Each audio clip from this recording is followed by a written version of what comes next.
Before sunrise, I was already awake, checking my farm's water levels like I did every morning. But that day, something was horribly off. I stepped out to the barn and nearly dropped my coffee mug when I saw it. My irrigation tank was nearly empty. At first, I thought it was a leak or a malfunction in my automated system. But as the minutes passed and my water gauge kept plunging, I knew something was very, very wrong. I raced to the pump room and reviewed the digital readouts. The numbers were baffling. Water that should have been there was simply missing. With a sinking feeling, I recalled the recent whispers among neighbors about Karen, the notorious enforcer from the HOA next door. Karen had built her reputation on policing our community with an iron fist, calling out even the smallest deviation from her vision of perfection. I'd heard her bark about improper water usage and wastefulness more than once. Now, the puzzle pieces were starting to fall into place. Without hesitation, I dove into the security footage from my newly installed cameras. The grainy video revealed a figure creeping along the perimeter of my property at night, someone siphoning off water from the main pump line. And there was no mistaking the figure's determined gait and the way she glanced furtively around before disappearing into the darkness. My heart pounded as I rewound the footage, and sure enough, the face of HOA Karen Baxter emerged in the flickering images. It wasn't just a theft, it was an act of petty tyranny. Karen, who had always taken it upon herself to improve our neighborhood by enforcing her own arbitrary rules, had crossed a line. I'd spent years and thousands of dollars maintaining my farm, investing in state-of-the-art irrigation and water recycling systems to keep my crops and livestock thriving. Now, thanks to her, my water supply was dwindling and my farm was at risk. Fury and determination surged through me as I realized that passive acceptance would only embolden her. I decided then that if Karen was going to steal from my farm, I was going to make her pay dearly. Not only would I track down every last drop she'd taken, but I'd also retaliate in a way that no one in our tight-knit community would soon forget. Today, I resolved, Karen Baxter's reign of petty rule enforcement was over. I was about to turn off her water supply, and with it, force her to foot a bill that would run into the thousands. My farm, Red River Acres, sprawled across 200 rugged acres on the edge of rural Millfield, a place where life ran by the rhythms of nature and the seasons dictated our every move. Generations of my family had tilled this land, and every furrow in the field held memories of hard work, perseverance, and a love for the land that couldn't be measured in dollars and cents. My livelihood depended on the water that flowed through a network of canals and pumps that I'd painstakingly built over the years.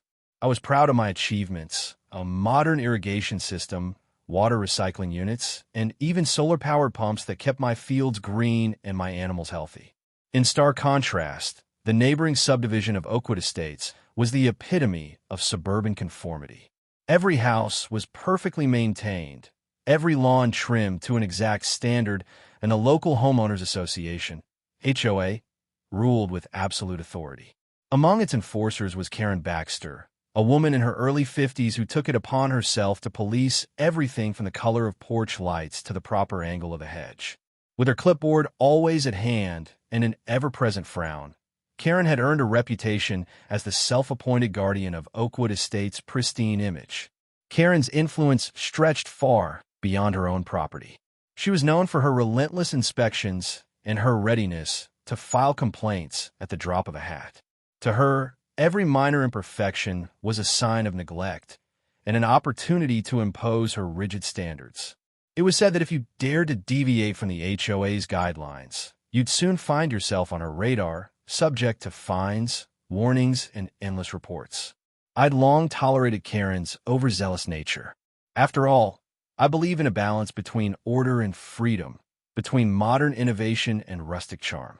My farm was my sanctuary, a place where I could be creative, experiment with new agricultural methods, and live on my own terms. I wasn't trying to be perfect by suburban standards. I was trying to make a living and honor my family's legacy. So when I discovered that my water was disappearing at an alarming rate, I wasn't initially convinced that it was simply a technical glitch. I knew the ins and outs of my irrigation system. I'd monitored every drop since I installed it. The water loss was too significant, too deliberate. And then I saw the footage. Karen Baxter, with her trademark determination, had been siphoning water from my farm under cover of darkness. This wasn't just theft, it was a declaration of war. Karen's actions were not only depriving me of a vital resource, but also a blatant challenge to my right as a landowner. The idea that someone would dare tamper with my water, the lifeblood of Red River acres, was an affront that I couldn't ignore. It was a battle between two worlds: the free, unpredictable spirit of the farm and the rigid, controlling hand of suburban bureaucracy. I knew I had to fight back, not only to reclaim what was mine, but also to send a message that private property rights would not be trampled by petty enforcers of conformity. The stage was set for a confrontation that would test the limits of both technology and tenacity, and, as I stared out over my fields, the resolve in my heart grew stronger with every passing second. The evidence was undeniable. After reviewing hours of security footage, I confirmed that Karen had been making regular nightly trips to siphon water from the main pump line that fed my irrigation system. I had stored all the footage, time-stamped and clear. I also noticed anomalies in my water meter readings, spikes during the night that didn't match the usual usage patterns of my farm. It wasn't long before I connected the dots. Karen Baxter had been stealing water, presumably to create a pretext for the HOA to levy fines or even seize control of my property. I immediately confronted the issue. First, I reached out to a trusted friend, a local engineer familiar with water systems, who verified that the water loss was consistent with deliberate tampering. Then I sent a formal complaint to the HOA board, attaching copies of the digital footage and detailed logs from my water meter. My message was clear. This wasn't an accident. It was theft. The HOA board, long under Karen's sway, was slow to act at first.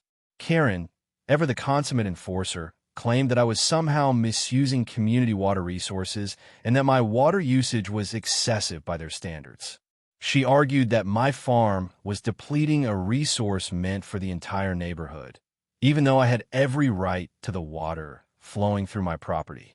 Her claims were baseless, but her influence was such that many board members hesitated to challenge her publicly. Determined not to let her win, I began gathering more support from my neighbors.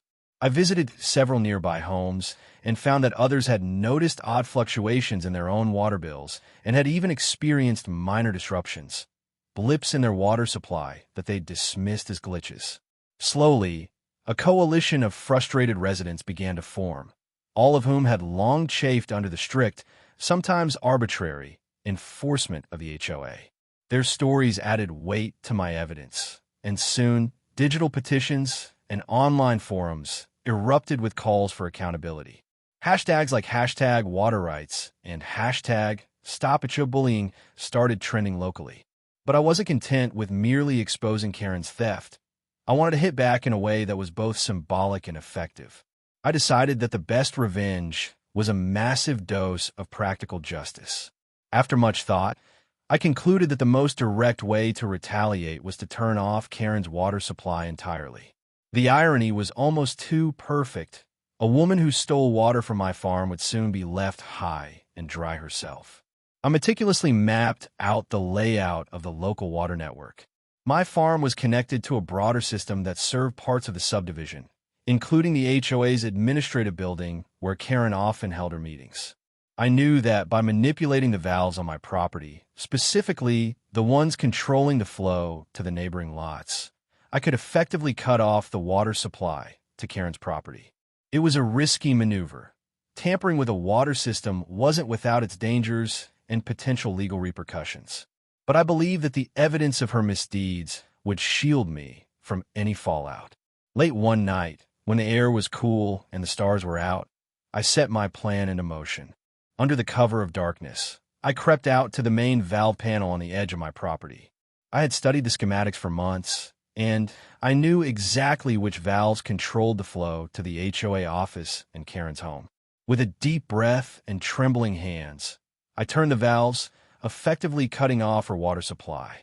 The next morning, as the sun rose over Redwood Ridge, the effects were immediately apparent. Neighbors reported that their water pressure had dropped, and several called the local water company in confusion. Karen, who had arrived at her property early for her routine patrol, found herself staring at empty faucets in a pool that refused to fill. Her phone was soon buzzing with frantic calls, and the chaos that ensued was nothing short of spectacular. At the same time, I began receiving messages from supportive neighbors, congratulating me on what they saw as a long-overdue stand against Karen's abuse of power. The digital evidence of her water theft, now circulating widely online, had bolstered my position and united the community behind the call for accountability. The tension was palpable. Every shared video clip and every supportive comment was a declaration that our rights as property owners would no longer be trampled by petty bureaucrats. Karen's attempts to rectify the situation only fueled the fire. She scrambled to contact the water company and the HOA board, demanding immediate restoration of service. But with the water shut off at its source, and with every anomaly now documented, it was clear that her actions had consequences. The stage was set for a confrontation that would escalate the conflict to a point of no return. I knew that the HOA board would soon have to face the reality of the situation. The evidence was overwhelming, and the public's outcry was growing louder by the minute. Karen's repeated offenses, once dismissed as minor infractions, were now front-page news in our community. It wasn't just about water. It was about respect, property rights, and the right to live without arbitrary interference. And as the digital petitions and community support swelled, I prepared for the inevitable showdown with the board. In the days following my calculated act of turning off the water supply, Redwood Ridge and the adjacent subdivision of Oakwood Meadows was thrown into disarray. The fallout was immediate and far-reaching. Social media exploded with reactions. Videos of Karen's frantic attempts to restore water, her voice raised in desperation, were shared thousands of times, accompanied by hashtags like #WaterHeistExposed, #DryKaren, and #PropertyRights. Neighbors, long silent under the oppressive reign of HOA Karen, finally began to speak up. Local news channels picked up the story, broadcasting live reports from affected areas. Reporters interviewed residents who expressed disbelief at the extent of the water shutdown. "I've never seen anything like it," one onlooker said, his voice laced with a mix of shock and amusement. "It's as if our own water is taking a stand against petty tyranny." The narrative shifted quickly from a minor neighborhood dispute to a full-blown commentary on property rights and the abuse of community power. The HOA board, already on the defensive over Karen's long history of overzealous rule enforcement, was forced into emergency meetings. Behind closed doors, board members argued heatedly about the legitimacy of Karen's previous complaints and whether her actions, and now the backlash, were a sign of deeper systemic issues. Leaked minutes from these meetings painted a picture of internal strife. Longtime members who had once defended Karen's uncompromising standards were now calling for accountability and reform. "We've allowed personal vendettas to dictate policy for too long," one member was overheard saying. "It's time we put the community's interests first." Meanwhile, my actions had galvanized the residents. Digital petitions demanding that the HOA board review and overhaul its enforcement procedures began circulating, garnering thousands of signatures. Online forums and community Facebook groups buzzed with debates on the importance of individual rights versus collective conformity. Neighbors who had once been afraid to voice their dissent now shared their own stories of arbitrary fines and invasive inspections. It was a cathartic outpouring of pent-up frustration, a collective realization that our community deserved better. At one particularly charged town hall meeting held at the local community center, the atmosphere was electric. Residents filled every seat, and passionate speeches echoed through the room. "We deserve to live in a community where our property rights are respected," one resident declared, his voice trembling with emotion. "No one should be bullied by an HOA that cares more about appearances than about people." The mood was unanimous. The status quo had to change, and the evidence was on our side. Local authorities also intervened. A statement from the regional water utility confirmed that my account of the water theft was consistent with their data, unusual drops in water usage corresponding to the times when Karen was spotted near my property. The utilities report added an official layer of credibility to the growing movement, further undermining the HOA's claims. The police department, always careful to maintain neutrality, issued a brief remark noting that any abuse of public resources, whether by individuals or institutions, must be addressed promptly. Their measured tone lent additional weight to the outcry. As the pressure mounted, I continued to document every development. I shared behind-the-scenes footage of my work at the valve panel, screenshots of the water utility reports, and even video testimonies from supportive neighbors. Each piece of digital evidence was a brick in the wall of our case against arbitrary enforcement. The online community rallied behind the hashtag #DryKaren, and soon every shared post and every comment reinforced the idea that property rights were non-negotiable.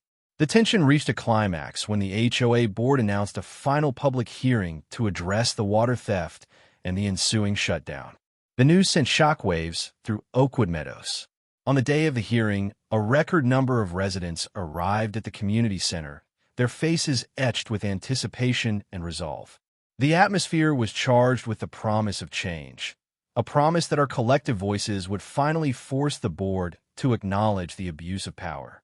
At the hearing, the evidence was laid out in meticulous detail. I presented the security footage, the water utility reports, and testimonies from neighbors who had experienced similar issues.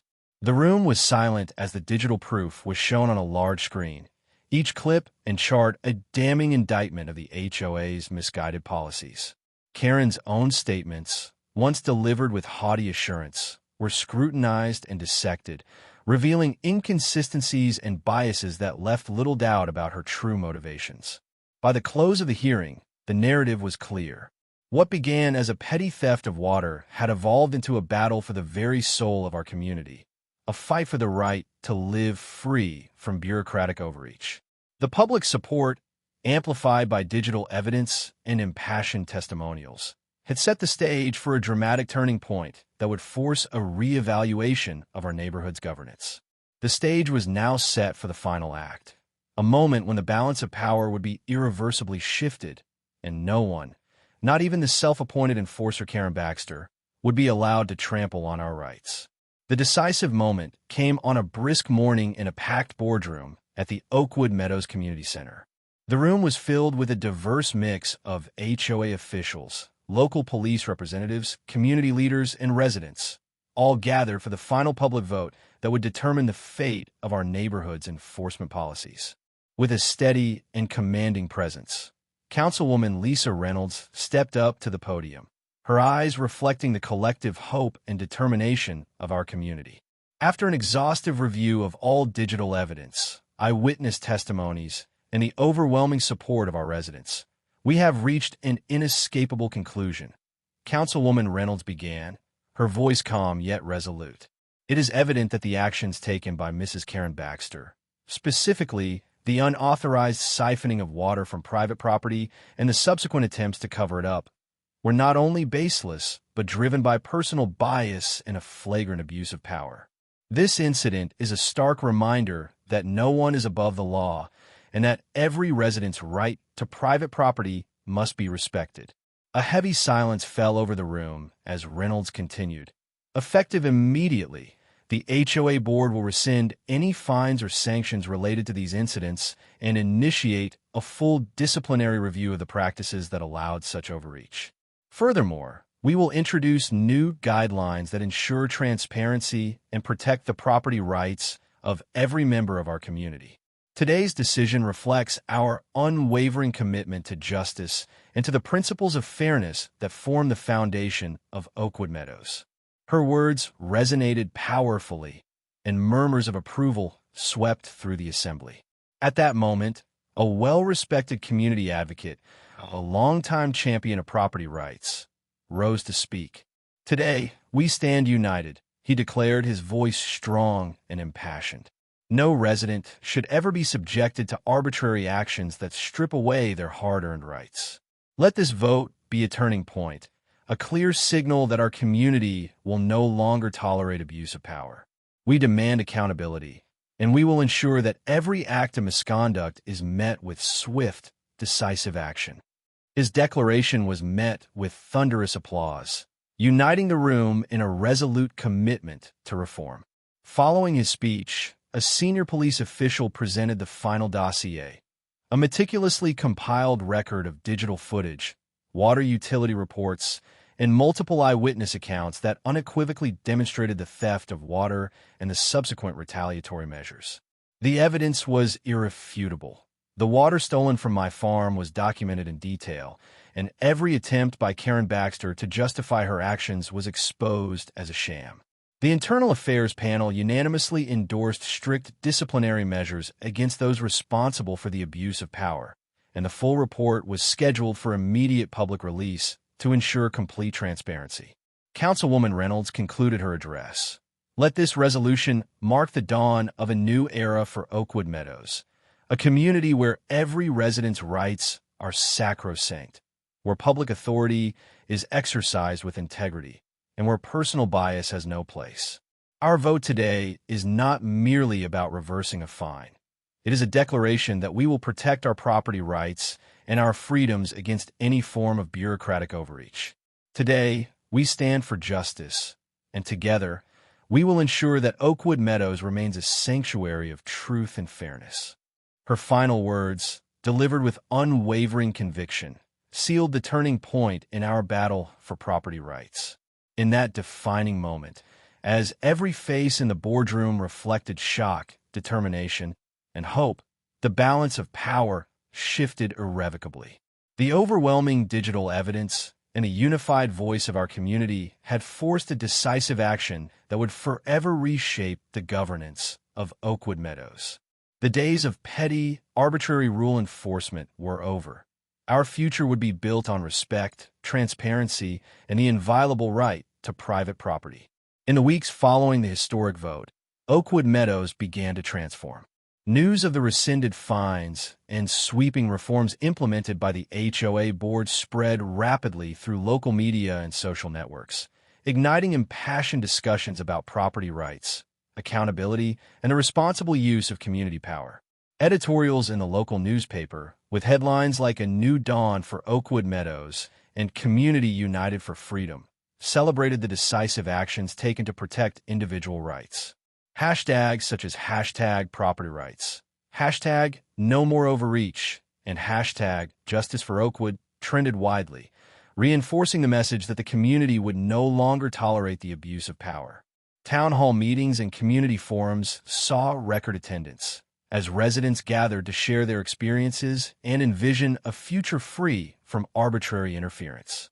Neighbors who had long suffered under oppressive HOA policies now spoke openly about the importance of protecting their property rights and individuality. Our community must be a place where every voice is respected.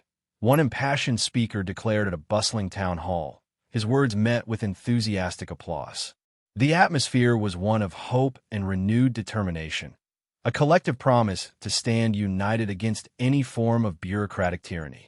Within the reformed HOA board and the local police department, sweeping changes were implemented with remarkable speed.